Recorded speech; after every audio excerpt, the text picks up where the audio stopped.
I know I posted a series on the 12 valve Cummins dually on here, and then the truck just kind of disappeared off the channel.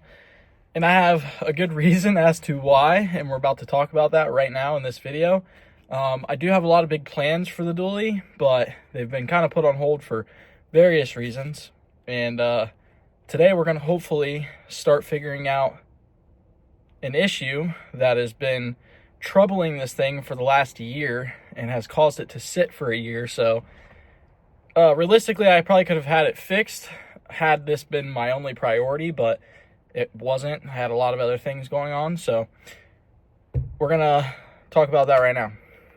So I got the whole freaking inside of this thing is tore apart, but as you can see, the wiring harness here, this is to the anteater, is all kinds of chopped up and mangled. This is the harness. So this truck has been having nothing but issues with the Firepunk anteater, which that is what controls the 47RE, the transmission in here. So this is a standalone controller. Essentially what happened is sometime in the summer, I can't remember when, it was right when I got the 3rd gen that I have. I haven't showed that on here yet.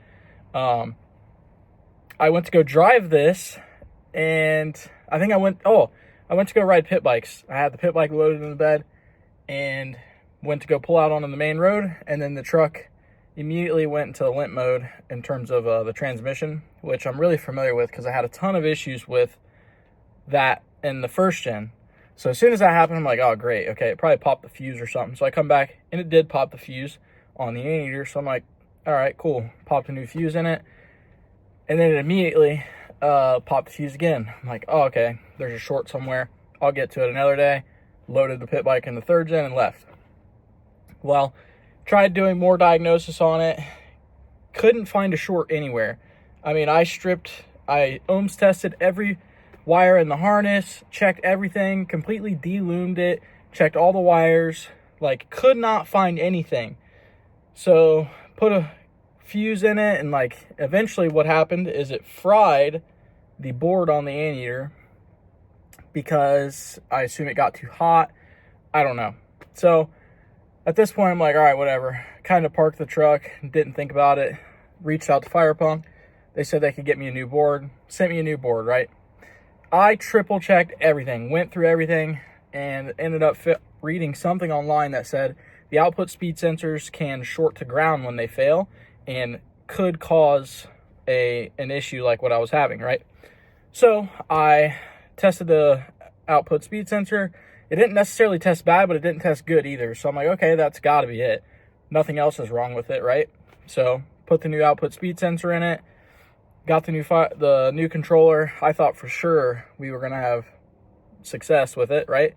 Plugged it in. Immediately when I plugged the new controller in, it fried.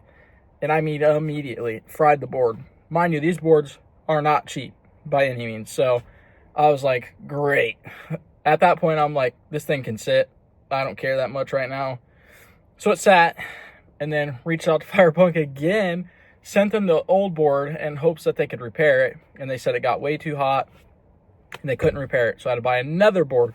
So this is board number 3 that I'm on right now. I got a new board. I have not tried to mess with it yet. That's what we're going to hopefully fix in this video. The conclusion that we came to is that the 5-volt signal on the board, so the 12-volt signal to the board, the power to the board, is protected by a fuse. The 5-volt signal that comes back, I think, from the trans, or it's the 5-volt governor chip in the board, that's what keeps frying. So something 5-volt, which is a valve body, and I think maybe the controller, is all 5-volt signal, and the TPMS. But the TPMS has never been hooked up on this truck. The wire's been dead forever. It's cut and capped, like, so I know that's not it. So I talked to some of the guys at Firepunk. They suggested I drop the pan and inspect the harness on the valve body. So like a couple months ago, I dropped the pan, inspected the harness on the valve body. and you can see like cracks in the coating, which I'll show you guys. I don't think that could cause a short to ground, but I'm not going to take the risk again. So we're going to pull the valve body, and we're going to replace all of the solenoids in the valve body, because I've heard that those can also short to ground and cause issues. And then we're going to place the actual main harness on the valve body. And then we're going to fix our harness, and then hopefully, if we fry this anteater, this truck is never getting an anteater ever again in its life, and it will get a full manual valve body, because I am fed up with the anteater. I've had nothing but issues with the anteater since the day that I bought it, and we will get into that. But for now, we're going to pull this valve body, and we're going to look at it and see what we can get fixed. All right, we got the valve body out. It was not too bad, other than the parking rod, getting that out. That's kind of fun to try and wrestle when it's cold outside. You're in your yard, and the rear tires are on the ground, so trying to rock it back and forth to get it out is... But yeah, this thing's been sitting in my backyard, freaking killing my grass. We're gonna load this thing in the car. We'll take this up to the shop, get it cleaned up, and start examining it. All right, so we got the valve body out, got it at the shop, and just kind of examining things. I already got the parking pawl slash shift lever out. Basically that just slips through this, this is your TV lever that adjusts the I want to say it's the static line pressure. I could be wrong. So got that out of the way. First thing I noticed is the little ball with the spring that's supposed to be right here that gives you that feeling, you know, that stops this, is missing. So that means it must have fell out when I pulled it out. So I will have to find that later. But first thing I notice is this is loose. Not sure how normal that is. But this doesn't seem to be loose, this screw, so not sure how normal that is. But another thing I notice is you got wires right here that are, you would think would be rubbing on that the whole time. That could be a place of short to ground. So I'm gonna get this loosened right here, and then check it out. I'm gonna sit you guys on a stand though, see if I can get a good video of it. Get this out. So it looks like it's, I mean, it's got to be designed to have that play, unless there's supposed to be a washer or something on here. I'll have to look. Something I should mention that I didn't mention is that several years ago, and I mean several years ago, I did rebuild this valve body when this transmission was in the first gen. So a lot of the stuff that you see wrong is because I did it wrong, and it's just somehow survived all these years. So all right, so it doesn't look like, yeah, it doesn't appear that it's worn through the coating at all, so that's for sure not the issue. This is the stuff I was talking about. See how that coating's cracked? I don't know how well. Let me zoom in here. See the coating on this wire? See how it's cracked? A lot of the wires look like that. Now, I don't think that would cause a short to ground, but I mean, that's the only thing I could think. Like, see this wire's split there too. They're all split throughout. They're all split, you can see. That black wire's got a split in it. So, not real sure. Yeah, I'm not too sure on that. So I got everything laid out here. I'm gonna go buy this harness and hope for the best. And then we also need to pick up these two solenoids up here. Gotta get those. And then I want to sort out, so something that I kind of half fixed, rigged up, and somehow it lasted all these years.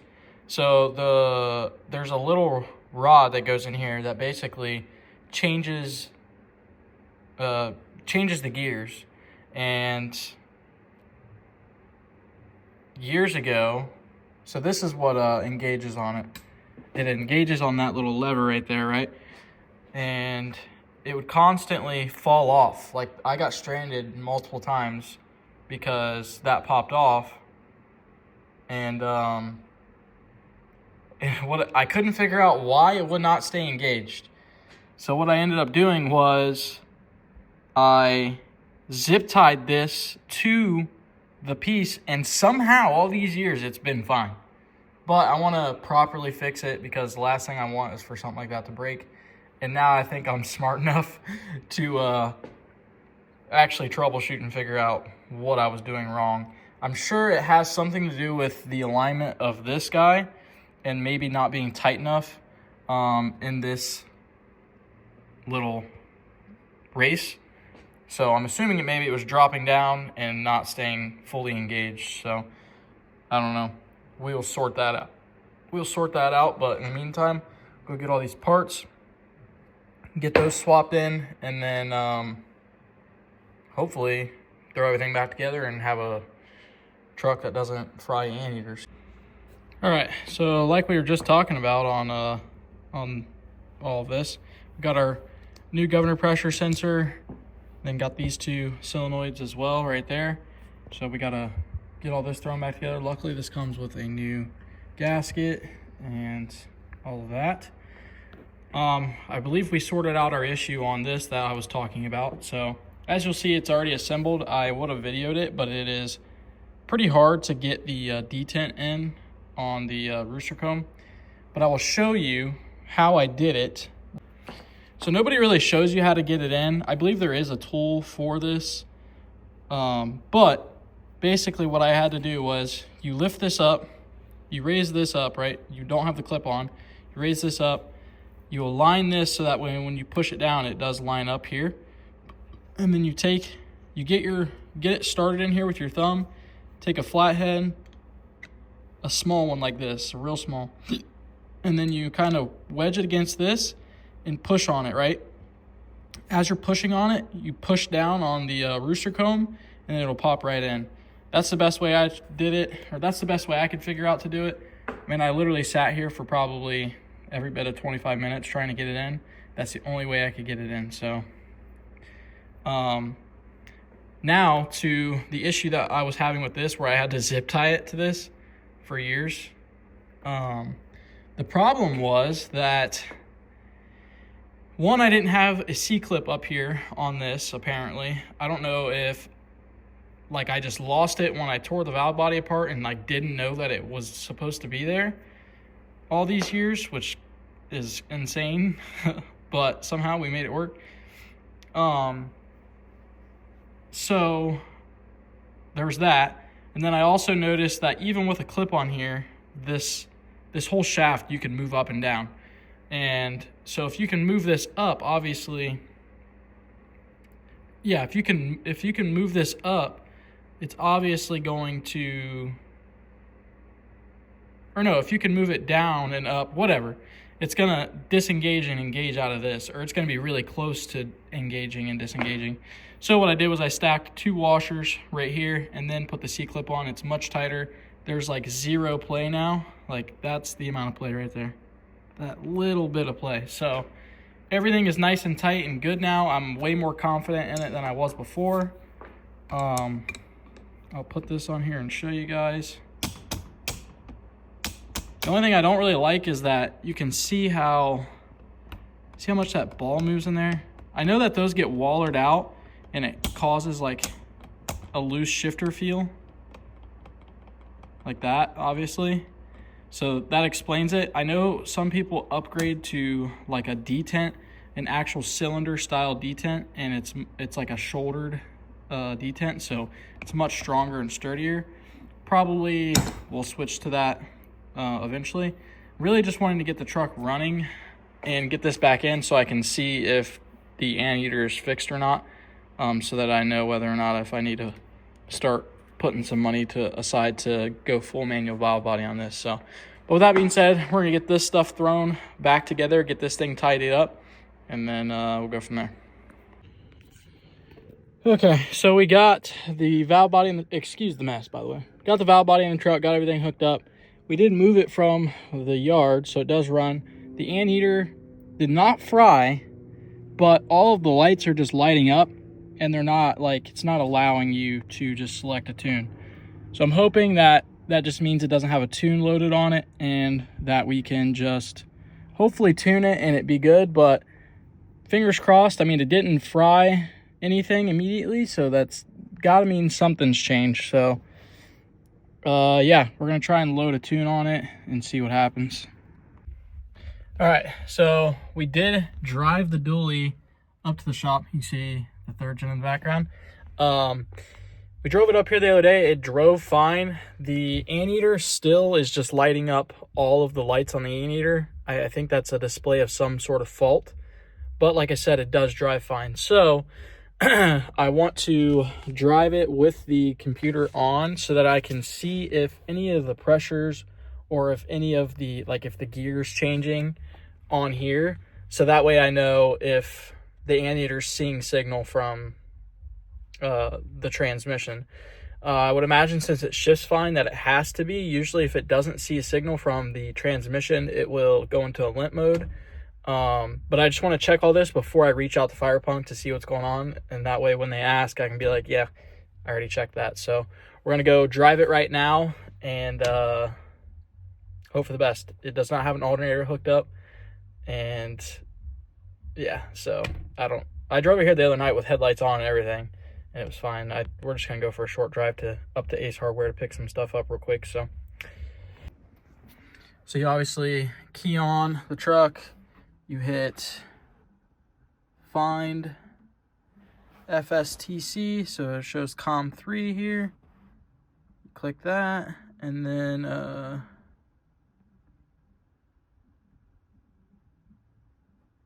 it's trying to ask about internet. I don't think we need internet. That's what I was worried about, is where it says tune button press. It's like showing a bunch of, so I almost wonder if the controller's bad, which I wouldn't be that mad about. So yeah, so we're gonna start the truck. It doesn't show that we're in reverse, but it doesn't have reverse on there, so.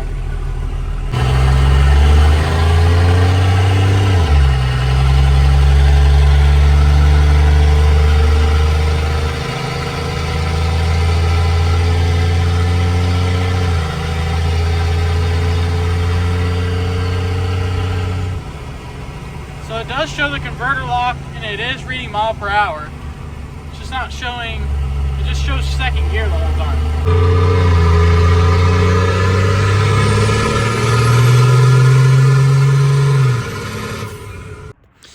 Really forgot how much this thing rips. Like, it is just such a fun thing to drive.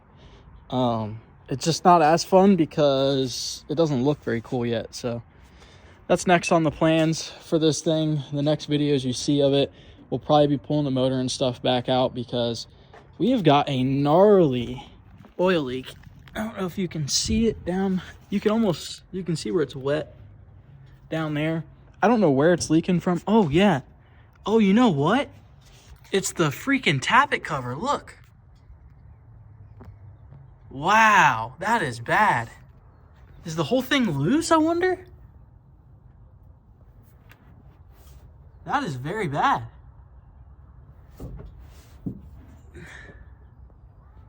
Yeah, that's, wow. Okay, well, that answers my question. So, yeah. That thing is puking out of the tappet cover. So, that works out because I have an OEM one in the back of the truck. I've had nothing but issues with this billet tappet cover. Like, the truck's been breathing way more. There's no baffling in it, so that makes sense. And now that puking, like, I'm glad I'm going back to an OEM one. But we got that to fix. So this thing, I straight traded my E92 for. When I got it, it had all the trim and stuff on it.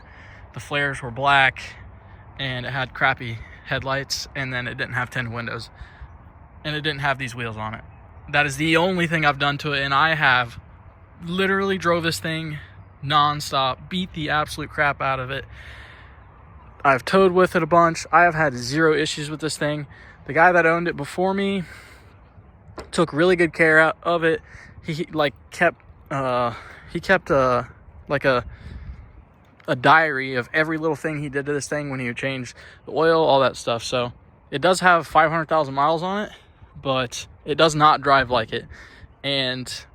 But the body does look like it has 500,000 miles on it. So the first things we're going to be doing to it, we will be doing videos on it.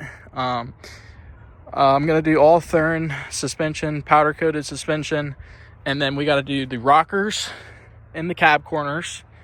And then the bed isn't really rusty because I like these flares. I'm going to keep these flares. I usually hate flares, but these flares color matched and not cut up there like that idiot did.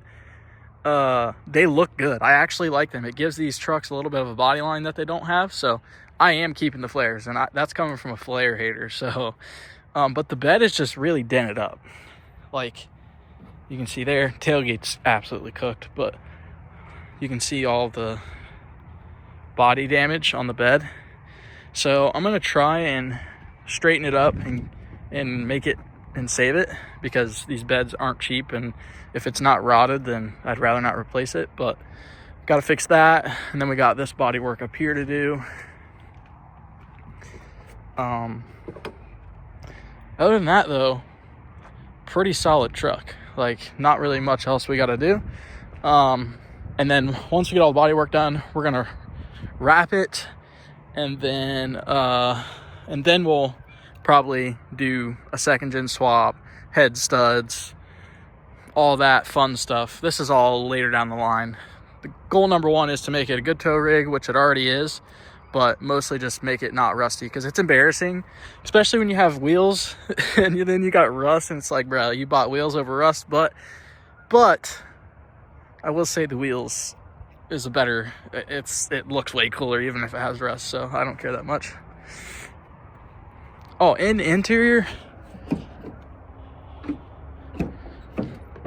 is absolutely immaculate for a third gen. Like all my third gen guys know, and this is dirty, I haven't cleaned it in a while. Super immaculate interior. Dash is clean. Nice thing is it already had gauges done, it already has a fast done. So super stoked. But to wrap things up, guys, that is it for this video. I know that it's not exactly like a cool video or even fun or anything, but I did want to explain why the dually's been sitting, and I thought it'd be a good informative video for anyone that may have the issue that I had in the future, because the stock TCMs do the same thing all the time. So just figured might help somebody, and I like videoing it. So, but yeah, I'll see you guys in the next one.